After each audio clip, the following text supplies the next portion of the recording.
नमस्ते दोस्तों। आज सुनेंगे मुंशी प्रेमचंद जी की कहानी सद्गति। दुखी चमार द्वार पर झाड़ू लगा रहा था और उसकी पत्नी झुरिया घर को गोबर से लीप रही थी। दोनों अपने अपने काम से फुर्सत पा चुके तो चमारिन ने कहा, तो जाके पंडित बाबा से कह आओ ना, ऐसा ना हो कहीं चले जाएं। दुखी, हाँ जाता हूँ, लेकिन यह तो सोच बैठेंगे किस चीज़ पर। झुरिया, कहीं से खटिया ना मिल जाएगी, ठकुराने से मांग लाना। दुखी, तू तो कभी कभी ऐसी बातें कह देती है कि देह जल जाती है। ठकुराने वाले मुझे खटिया देंगे? आग तक तो घर से निकलती नहीं, खटिया देंगे। कैथाने में जाकर एक लोटा पानी मांगूं तो ना मिले, भला खटिया कौन देगा? हमारे उपले सेठे भूसा लकड़ी थोड़े ही हैं कि जो चाहे उठा ले जाएं। ला अपनी खटोली धोकर रख दे, गर्मी के दिन तो हैं, उनके आते आते सूख जाएगी। झुरिया, वह हमारी खटोली पर नहीं बैठेंगे, देखते नहीं कितने नेम धर्म से रहते हैं। दुखी ने ज़रा चिंतित होकर कहा, हाँ यह बात तो है। महुए के पत्ते तोड़कर एक पत्तल बना लूँ तो ठीक हो जाए। पत्तल में बड़े बड़े आदमी खाते हैं, वह पवित्र है। ला तो डंडा, पत्ते तोड़ लूँ।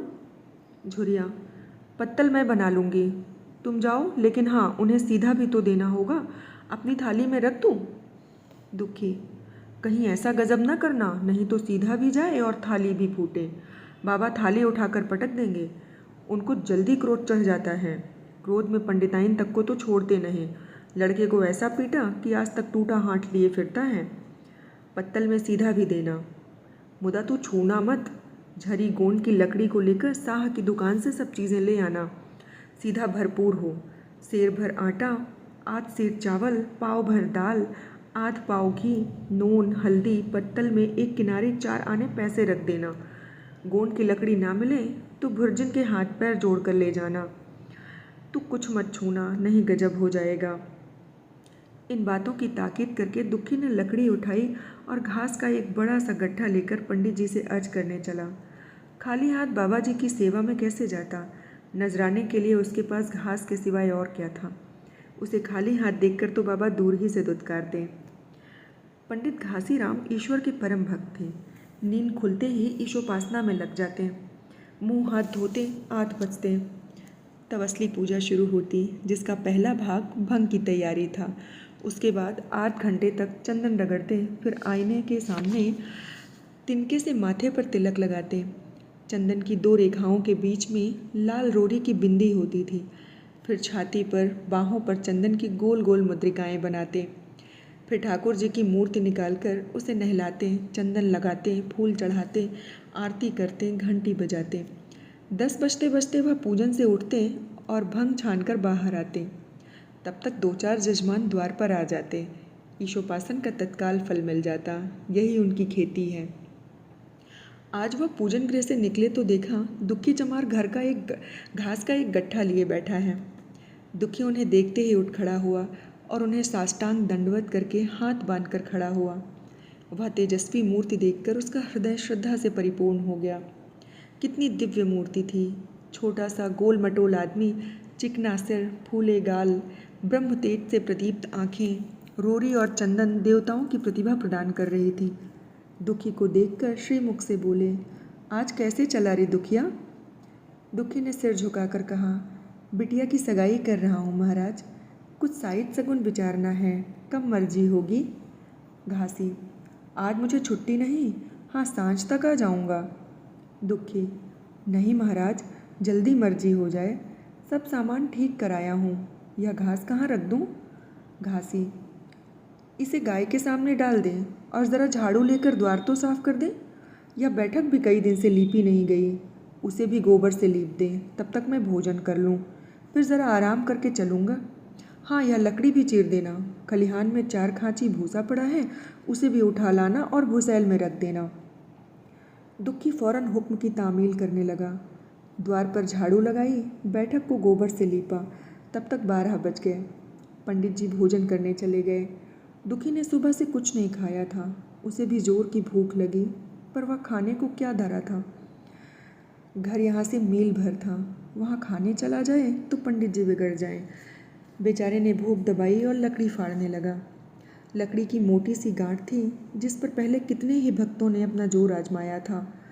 वह उसी दमखम के साथ लोहे से लोहा लेने के लिए तैयार थी। दुखी घास छीलकर बाजार ले जाता था। लकड़ी चीरने का उसे अभ्यास न था। घास उसके खुरपे के सामने सिर झुका देती थी। यहाँ कसकस कर कुल्हाड़ी का भरपूर हाथ लगाता, पर उस गांठ पर निशान तक न पड़ता था। कुल्हाड़ी उलट जाती। पसीने में तर था, हाँफता था, थक कर बैठ जाता, फिर उठता था। हाथ उठाए न उठते, पाँव काँप रहे थे, कमर सीधी न होती थी, फिर भी अपना काम किए जाता था। अगर एक चिलम तंबाकू पीने को मिल जाती तो शायद कुछ ताकत आती। उसने सोचा, यहाँ चिलम और तंबाकू कहाँ मिलेगी? ब्राह्मणों का पूरा है। ब्राह्मण लोग नीच जातों की तरह तंबाकू थोड़े ही पीते हैं। शायद उसे याद आया कि गांव में एक गोंड भी रहता है, उसके यहाँ ज़रूर चिलम तंबाकू होगी। तुरंत उसके घर दौड़ा। खैर, मेहनत सफल हुई। उसने तंबाकू भी दी और चिलम भी दी, पर आग वहाँ न थी। दुखी ने कहा, आग की चिंता ना करो भाई, मैं जाता हूँ, पंडित जी के घर से मांग लूँगा, वहाँ तो अभी रसोई बन रही थी। यह कहता हुआ वह दोनों चीज़ें लेकर चला आया और पंडित जी के घर में बरौठे के द्वार पर खड़ा होकर बोला, मालिक, रचिक आग मिल जाए तो चिलम पी लें।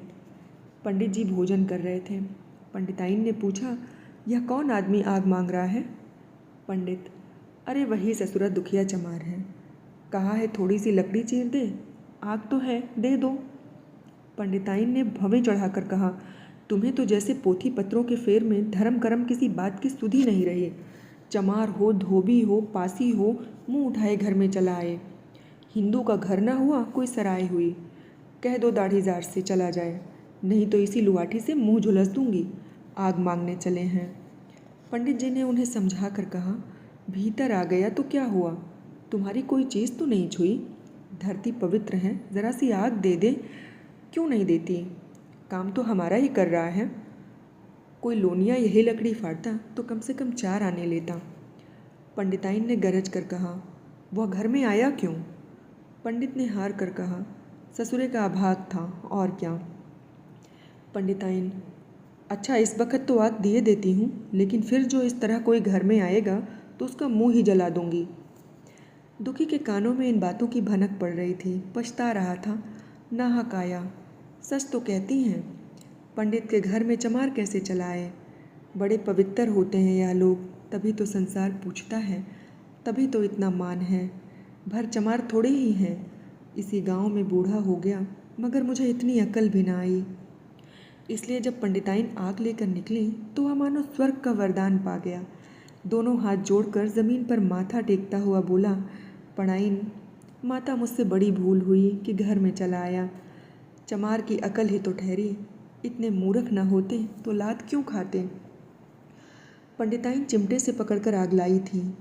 5 हाथ की दूरी से घूंघट की आड़ से दुखी की तरफ आग फेंकी। आग की बड़ी सी चिंगारी दुखी के सिर पर पड़ गई। जल्दी से पीछे हटकर सिर को झोंटे देने लगा। उसके मन ने कहा, यह एक पवित्र ब्राह्मण के घर को अपवित्र करने का फल है। भगवान ने कितनी जल्दी फल दे दिया। इसी से तो संसार पंडितों से डरता है और सबके रुपए मारे जाते हैं। ब्राह्मण के रुपए भला कोई मार तो ले, घर भर का सत्यानाश हो जाए। पाँव गलगल कर गिरने लगे। बाहर आकर उसने चिलम पी और फिर कुल्हाड़ी लेकर जुट गया। खटखट की आवाज़ें आने लगीं। उस पर आग पड़ गई तो पंडिताइन को उस पर कुछ दया आ गई। पंडित जी भोजन करके उठे तो बोली, इस चमरवा को भी कुछ खाने को दे दो, बेचारा कब से काम कर रहा है, भूखा होगा। पंडित जी ने इस प्रस्ताव को व्यावहारिक क्षेत्र से समझकर पूछा, रोटियां हैं? पंडिताइन, 2-4 बच जाएंगी। पंडित, 2-4 रोटियों में क्या होगा? चमार है, कम से कम सेर भर चढ़ा जाएगा। पंडिताइन कानों पर हाथ रखकर बोली, अरे बाप रे, सेर भर? तो फिर रहने दो। पंडित जी ने अब शेर बनकर कहा, कुछ भूसी चोकर हो तो आटे में मिलाकर 2-2 लिट्ठ ठोक दो, साले का पेट भर जाएगा। पतली रोटियों से इन नीचों का पेट नहीं भरता, इन्हें तो ज्वार का लिट्ठ चाहिए। पंडिताइन ने कहा, अब जाने भी दो, धूप में कौन मरे। दुखी ने चिलम पीकर फिर कुल्हाड़ी संभाली। दम लेने से ज़रा हाथों में ताकत आ गई थी। कोई आध घंटे तक फिर कुल्हाड़ी चलाता रहा, फिर बेदम होकर वहीं सिर पकड़कर बैठ गया। इतने में गोंड आ गया। बोला, क्यों जान देते हो बूढ़े दादा? तुम्हारे फाड़े या गांठ न फटेगी, नाहक हलकान होते हो। दुखी ने माथे का पसीना पोंछकर कहा। अभी गाड़ी पर भूसा ढोना है भाई। गोंड, कुछ खाने को मिला कि काम ही कराना जानते हैं, जाके मांगते क्यों नहीं? दुखी, कैसी बात करते हो चिकुरी, ब्राह्मण की रोटी हमको पचेगी? गोंड, पचने को पच जाएगी, पहले मिले तो। मूँछों पर दाव देकर भोजन किया और आराम से सोए। तुम्हें लकड़ी फाड़ने का हुक्म लगा दिया। जमींदार भी कुछ खाने को देता है, हाकिम भी बेगार लेता है तो थोड़ी बहुत मजूरी दे देता है, या उनसे भी बढ़ गए, उस पर धर्मात्मा बनते हैं।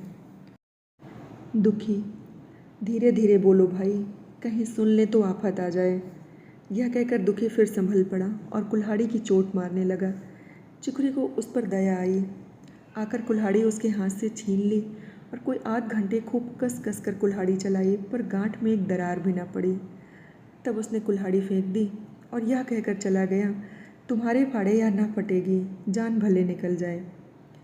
दुखी सोचने लगा, बाबा ने यह गांठ कहाँ रख छोड़ी थी कि फाड़े नहीं फटती, कहीं दरार तो पड़ती नहीं। मैं कब तक इसे चीरता रहूँगा? अभी घर पर 100 काम पड़े हैं। कार परोजन का घर है, एक न एक चीज़ घटी ही रहती है, पर इन्हें इसकी क्या चिंता। चलूँ जब तक भूसा ही उठा लाऊं, कह दूंगा बाबा आज तो लकड़ी नहीं फटी, कल आकर फाड़ दूंगा। उसने झौवा उठाया और भूसा ढोने लगा। खलिहान यहाँ से 2 फरलांग से कम न था। अगर झौवा खूब भर भर कर लाता तो काम जल्द खत्म हो जाता, लेकिन फिर झौवे को उठाता कौन? अकेला भरा हुआ झौवा उससे न उठा सकता था, इसलिए थोड़ा थोड़ा लाता था। 4 बजे भूसा कहीं खत्म हुआ, पंडित जी की नींद भी खुली। मुंह हाथ धोया, पान खाया और बाहर निकले। देखा तो दुखी झौवे पर सिर रखे सो रहा था। जोर से बोले, अरे दुखिया, तू सो रहा है? लकड़ी तो अभी ज्यों की त्यों पड़ी हुई है। इतनी देर तू करता क्या रहा? मुट्ठी भर भूसा ढोने में सांझ कर दी, उस पर सो रहा है। उठा ले कुल्हाड़ी और लकड़ी फाड़ दे। तुझसे ज़रा सी लकड़ी नहीं फटती, फिर साइद भी वैसी निकलेगी, मुझे दोष मत देना। इसी से कहा है कि नीच के घर में खाने को हुआ और उसकी आंख बदली। दुखी ने फिर कुल्हाड़ी उठाई। जो बातें पहले से सोच रखी थी वह सब भूल गई। पेट पीठ में धंसा जाता था। आज सवेरे जलपान तक न किया था, अवकाश ही न मिला। उठना भी पहाड़ मालूम होता था। जी डूबा जाता था, पर दिल को समझा कर उठा। पंडित हैं, कहीं साइड ठीक न विचारें तो फिर सत्यानाश ही हो जाए। जभी तो संसार में इतना मान है, साइड ही का तो सब खेल है, जिसे चाहे बिगाड़ दें। पंडित जी गांठ के पास आकर खड़े हो गए और बढ़ावा देने लगे। हाँ, मार कस के, और मार कस के, मार, अबे ज़ोर से मार, तेरे हाथ में तो जैसे दम ही नहीं है, लगा कस के। दुखी होश में न था। न जाने कौन सी गुप्त शक्ति उसके हाथों को चला रही थी। वह थकन, भूख, कमजोरी सब मानो भाग गई। उसे अपने बाहुबल पर स्वयं आश्चर्य हो रहा था। एक एक चोट वज्र की तरह पड़ती थी। आध घंटे तक वह इसी तरह उन्माद की दशा में हाथ चलाता रहा, यहाँ तक कि लकड़ी बीच से फट गई और दुखी के हाथ से कुल्हाड़ी छूटकर गिर पड़ी।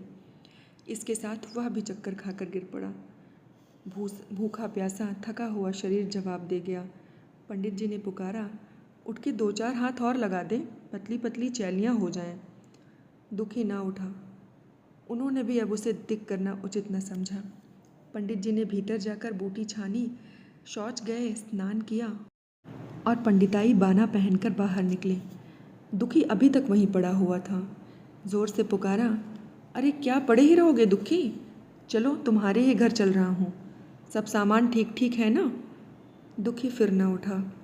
अब पंडित जी को कुछ शंका हुई। पास जाकर देखा तो दुखी अकड़ा पड़ा हुआ था। बदहवास होकर भागे और पंडिताइन से बोले, दुखिया तो जैसे मर गया।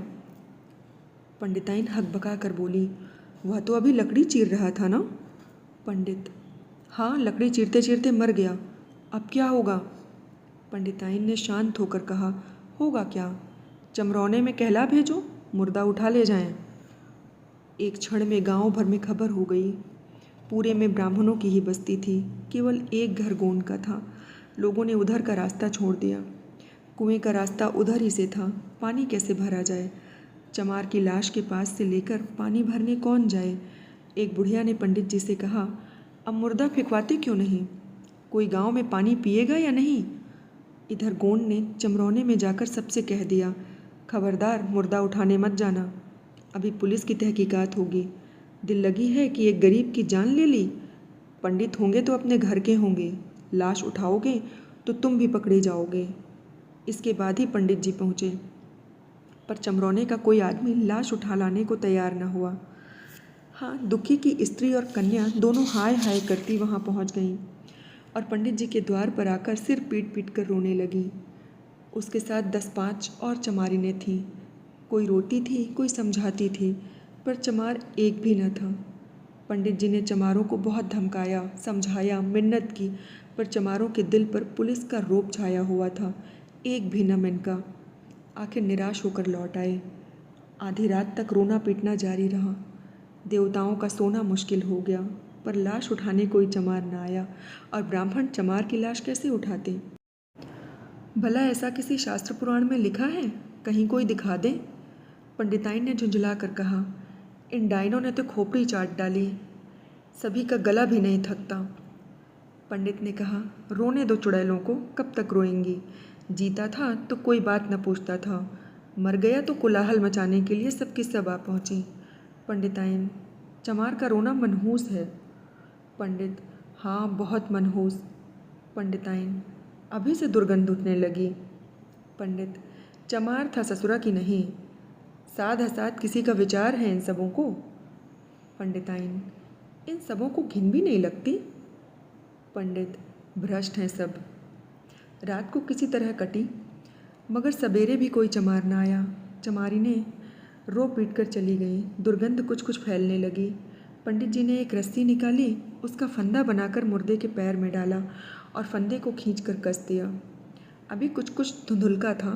पंडित जी ने रस्सी पकड़कर लाश को घसीटना शुरू किया और गांव के बाहर घसीट ले गए। वहाँ से आकर तुरंत स्नान किया, दुर्गा पाठ पढ़ा और घर में गंगा जल छिड़का। उधर दुखी की लाश को खेत में गीदड़ और गिद्ध, कुत्ते और कौवे नोच रहे थे। यही जीवन पर्यंत की भक्ति, सेवा और निष्ठा का पुरस्कार था। धन्यवाद।